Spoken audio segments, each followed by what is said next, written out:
जुमदे बाबा, एका गरीब सेवकाची ही परिस्थिती आहे. तुमच्या जयंतीला तुमच्या भवनात लाखो सेवक येतात बाबा, तुमचा जयघोष करतात. पण जुमदे बाबा, आजही तुमचे काही सेवक खूप गरीब आहेत. काही अडचणींमुळे ते तुमच्या भवनात येऊ शकत नाही. काहींची अशी परिस्थिती आहे बाबा की राबल्याशिवाय त्यांच्या घरात चुलही पेटत नाही. तर काहींच्या डोक्यावर कर्जाचा एवढा डोंगर आहे की ते संकटातच अडकले आहेत.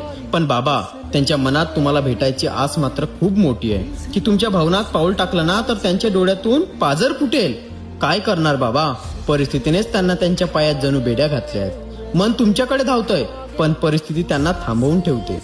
म्हणून बाबा, तुमच्या त्या गरीब सेवकांवर कृपा करा. असा काही चमत्कार करा की त्यांच्या आयुष्यातील संकटे दूर व्हावीत आणि तो दिवस यावा बाबा की तेच सेवक आनंदाने, अभिमानाने आणि उत्साहाने तुमच्या भवनात येतील आणि जोराजोरात तुमच्या नामाचा गजर करतील. सुतले धागे